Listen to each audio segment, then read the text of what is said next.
player Richard Krajicek. In the women's semi-final, play has been suspended, with Japan's Kimiko Date holding the defending champion Steffi Graf level at 1 set each. It was supposed to be Wimbledon's most eagerly anticipated match for 20 years, yet at least half the crowd just weren't there. Some rather shamefully had been put off by the early start, others had been delayed by transport problems. The net result was a complete lack of the atmosphere which had helped lift Tim Henman into the quarter-finals. That said, he started well enough, adventurous shot-making giving him a set point.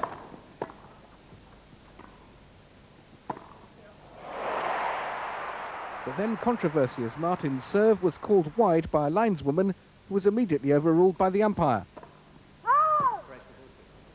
It ultimately meant a tie-break, which Henman, nerves frayed for the first time, lost on a double fault.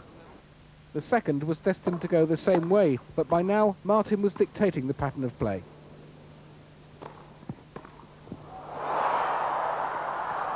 Thereafter, infuriating breaks for rain turned the match into a form of water torture for the players and left the authorities contemplating the likelihood of extending the championships into a third week.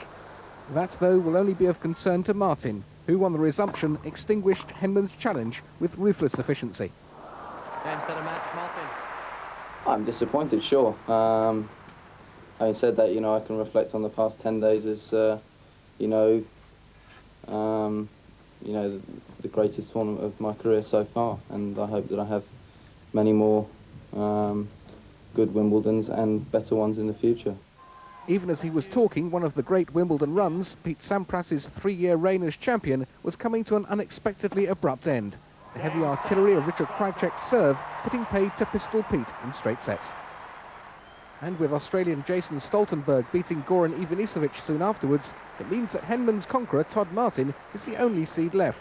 Kevin Geary, BBC News, Wimbledon. And the main news again tonight, it's been announced that the Prince of Wales has offered the Princess terms for their divorce, ending weeks of deadlock. It's likely the divorce could happen quickly. This evening, the Princess was attending a charity gala in London. She has not commented on the offer. Newsnight is on BBC Two at 25 to 11 tonight, but that's all from the 9 o'clock news for now. Good night.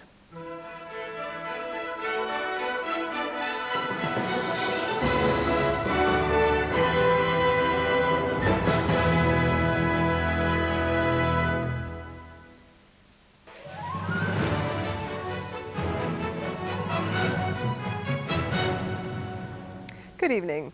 A Chinese chef has been freed after being held in North London by kidnappers who threatened to cut his arm off. He was held captive for 12 days until police raided a house and found him chained to a radiator. His captors had demanded a £40,000 ransom. Officers at a hastily called press conference this evening said that the Specialist Operations Department involving the Metropolitan and Thames Valley police forces raided buildings in Bicester and London earlier today. They arrested 8 people and found Chow Ming Chow chained to a radiator. They showed Mr. Chow, who speaks no English, this message: "We are the police, don't worry, do as we say." The language differences, combined with the time difference between here and China, have made this a particularly difficult inquiry. It's certainly one of the most difficult inquiries I've ever led. The round-the-clock operation lasted 11 days and involved 2 officers travelling to China to liaise with police there. Ransom demands of around £40,000 were phoned through to Mr. Chow's wife, who still lives in the Fujian province of China. Mr. Chow, a chef from North London, was held hostage for 11 days. During this time, his captors threatened to mutilate him and fed him on 1 bowl of rice every 2 days. He's currently recovering from his ordeal in hospital, where officers plan to interview him through an interpreter as soon as he's well enough. More than 7,000 pupils in London had the day off today because of a strike by teachers. 15 schools in Haringey and Greenwich were closed, although some did run a few classes. The National Union of Teachers took the action in a dispute over pay. They condone the situation where 2 teachers with the equivalent qualifications and experience. 500 teachers from the profession's largest union went on strike, crippling schools in 2 boroughs. Parents were divided over the action. Good luck to them, I say. They got a point to prove, so good luck to them. Well, I think it's the children who suffer. Once there are strikes, I mean, the children are the ones who suffer. We'll do the dogs first and then see what space you've got left. Frankie Ellen teaches home economics at London's largest school, Crown Woods in Greenwich. Her salary, £20,700 a year.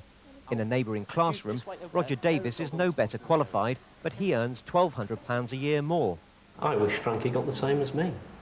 This was a payment that was made to teachers in London in recognition of the problems of teaching in London. Those problems haven't changed, and well, if anything, they have got worse in the last few years.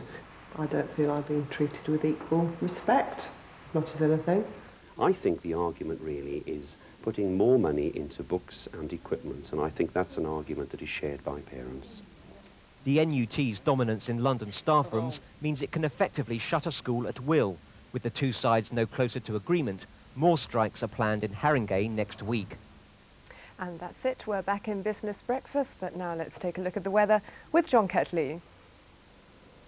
Good evening to you. Well, cricket followers at Trent Bridge today were very lucky indeed. Just the one interruption in the first session. Thereafter it was dry and bright, albeit blowing a gale. Now in the shelter of the southwesterly wind down in Poole Harbour, there was almost 9 hours of sunshine and the temperature reached 21 degrees. We've still got this area of low pressure off to the northeast of Scotland. We are seeing a subtle change though at the moment. The wind direction is changing to a cooler northwesterly, and in the next 24 hours or so we'll find that wind easing down as well. So perhaps not quite such a blustery wind once we get through to the end of the week and certainly for the weekend. But we've still got some rain to contend with, mainly over the north of Scotland tonight, some quite wet conditions there. Patchy rain coming south through Ireland, also through Wales into the Western Midlands and southern counties. But much of that rain should fade away pretty quickly. The cloud tending to thin out as well. There will still be 1 or 2 showers down these western coasts. Most of the rain tonight will remain over the northern half of Britain. As the wind begins to ease down, so temperatures just down a notch, around about 8 to 10 degrees tonight. Starting off fairly bright in many southern and eastern parts of the country first thing tomorrow, but still wet up in the north and west of Scotland. 1 or 2 showers filtering in through the Irish Sea into the northwest Midlands, and then those showers really gathering during the morning into the afternoon. Widespread showers breaking through. It's impossible to say where it won't rain. I think there'll be a lot of showers around tomorrow. There could be some hail and thunder over many central and southern parts of Britain. Eventually parts of northeast Scotland may begin to brighten up, but still rain always close by. It will be less windy then eventually, but still a cool direction here.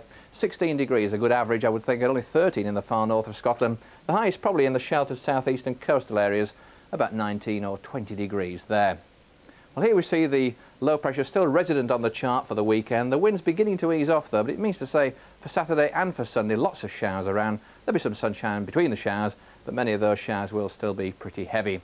So as far as the test match is concerned, Friday and Saturday, and indeed Monday as well, more showers to come. Plenty of dry weather between the showers, of course. It's not all gloom and doom. Maybe by Tuesday, not too bad. And that's how we see it tonight. To some, he's a genius. What I have seen is remarkable. To others, he's a gambler. He is the largest single weather punter in the world. But come rain or shine, his forecasts are a sure bet. It's equivalent to winning a national lottery at least twice a year. QED meets the weatherman with the winning formula in half an hour. Friday night on BBC One. And at 7, Mark Morrison presents Top of the Pops with an exclusive first solo performance from Gary Barlow.